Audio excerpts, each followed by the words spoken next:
Este trabajo está presentado por Carlos Alcalá y Alfredo Salomón. Se trata sobre la sentencia C-2307 del 2018. Hechos jurídicamente relevantes. El 5 de julio de 2002, Felipe Mendoza Vega y Construcciones El Lago celebraron promesa de compraventa para unos locales comerciales del edificio Centro de Alta Tecnología. Convinieron un precio tentativo total de 275.920.000 pesos, establecidos con base en las áreas y pueden cambiar debido a que la venta se haría por metro cuadrado. Las partes acordaron que 68.980.000 serían las arras de retracto. Cualquier incumplimiento generaría el uso de esta opción y plazo máximo hasta el 4 de julio de 2003. El adquiriente pagó en 3 contados el precio tentativo como habían acordado. A la vez, la constructora presentó un otro sí y acta de entrega, con el que pretendía modificar el precontrato para disminuir el área de los locales, acordar la notaría 45 como sitio donde se autenticaría la venta y entregar la posesión de los predios. El promitente comprador condicionó a que se dejara a salvo la posterior concreción del precio por metro cuadrado. La accionada propuso las excepciones meritorias que denominó que Felipe Mendoza incumplió el contrato de la promesa de compraventa, debido a que no se presentó a la suscripción del contrato prometido. Por esta conducta, utilizó su derecho de retracto en subsidio, pidió que se declare la resolución del precontrato por mutuo disenso tácito, obligando al promitente del comprador la obligación de recibir los dineros que pagó. Felipe Mendoza Vega propuso que el incumplimiento inicial y reiterado de la promesa de compraventa por parte de la sociedad de construcciones El Lago y abusos de la posición dominante y del discutible derecho de resolución de la promesa. El Juzgado Tercero Civil de Circuito de Gestión de Bogotá, con sentencia del 15 de marzo de 2011, negó las pretensiones de la inicial demandante, así como la súplica principal de la recombinante. Accedió a la petición subsidiaria de esta y la condenó a devolver a su contendor los dineros que recibió con sus rendimientos. El superior revocó tal fallo al resolver la alzada interpuesta por el convocante. Estimó la pretensión principal de este y condenó a la enjuiciada a pagar 275.920.000 pesos como precio equivalente de los inmuebles. Además, tendrá que pagar 533 millones a título de prejuicio. Sentencia del tribunal. En la sentencia del tribunal, el juez recordó en qué consiste un negocio jurídico. Posteriormente determinó que la promesa de compraventa reúne las exigencias previstas en el artículo 89 de la Ley 153 de 1887 y evocó las acciones de un proceso bilateral. Además de esto, el juez expresa que el demandante cumplió con las obligaciones adquiridas al pagar a la constructora el precio y que al aceptarlo la constructora valida el contrato. También informa que ninguna de las partes se presenta a la notaría y que el promitente comprador expresa que la constructora no realizó una minuta como acta de dicho desacuerdo y que al contrario quería que firmaran la escritura pública con las condiciones que ella quería, con lo que el demandante no estuvo de acuerdo y decidió no acceder a firmar. El fallo del juez consta en que se le condenará a la empresa a reconocer el valor equivalente de los bienes, teniendo en cuenta el precio pactado en el precontrato, y los perjuicios causados serán tasados liquidando intereses comerciales moratorios.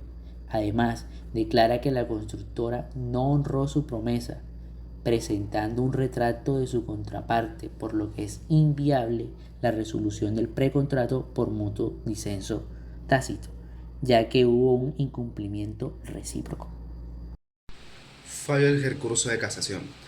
La Corte indicó que la vía indirecta invocada por el recurrente en la modalidad de error en la valoración probatoria sucede cuando el juzgador omite, supone o altera el contenido de las pruebas o siempre y cuando la anomalía influya en la forma en la que se desató el debate. La expresa consagración sobre cualquier infracción debe entender que las partes no continuarán con el negocio, porque ninguna de las partes asistió a la Notaría 20 de Bogotá a suscribir la escritura pública prometida. El juzgador extractó que estaba justificada la falta de promitente comprador, porque pagó íntegramente el precio, como si la prestación lo exime de asistir o asignar el contrato de compraventa. Porque el juez colegiado alteró el contenido de la promesa, por cuanto extractó de una conclusión ajena. Ambas partes acordaron que después del pago anticipado, lo que cumplió el promitente comprador suscribiría la escritura pública, pero ninguna de las partes acató lo acordado, convirtiéndolos a la par en infractores de la promesa. Por lo que, tratándose de contratos bilaterales, el precepto expuesto consagra la condición resolutoria tácita, que consiste en la facultad que tiene el contratante cumplido para pedir la resolución del pacto, con indemnización de perjuicios. Pero al extremo contrario del negocio, no respetaron las obligaciones adquiridas. Por ende, cuando las partes deben acatar prestaciones simultáneas, es menester que el demandante haya asumido una conducta catadora de su promesa, de lo contrario no podrá invocar la acción resolutoria. Además, si la pretensión es la de cumplimiento de acuerdo, la exigencia es mucho mayor, porque quien lo demanda debe haber asumido sus compromisos.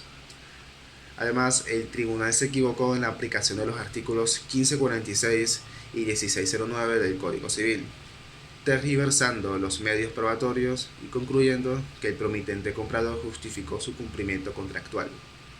Por lo tanto, la decisión del tribunal vulneró el ordenamiento sustancial, señalando la demanda de casación radicada por la primigenia enjuiciada, debiéndose casar dicho fallo.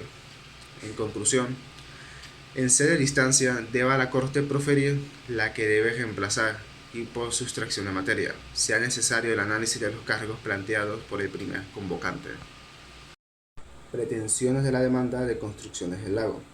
La demandante Construcciones del Lago, bajo el amparo de causal inicial de la casación del artículo 368 del Código de Procedimiento Civil, alega la vulneración de manera indirecta por errores de hecho en la interpretación por parte del tribunal, debido a que consistieron que la promesa de venta justificaba la incomparecencia de Felipe Mendoza.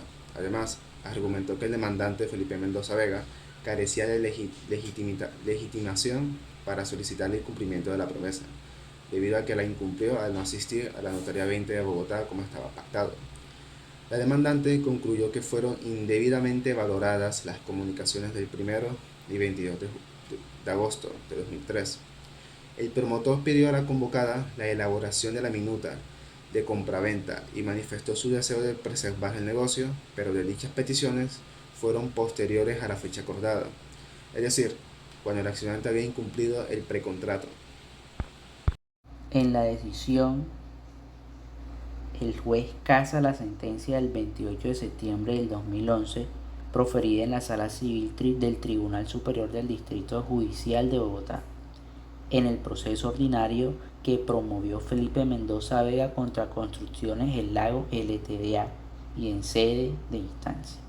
Resuelve que debe devolverse a Felipe Mendoza en el lazo de 5 días contados a partir del día siguiente a la ejecutoria de esta decisión 807.749.745 pesos, y además también como segundo ordena en las constas de segunda instancia al demandante inicial las que serán liquidadas por la Secretaría del Tribunal, incluyendo 2 millones por concepto de agencia en derecho.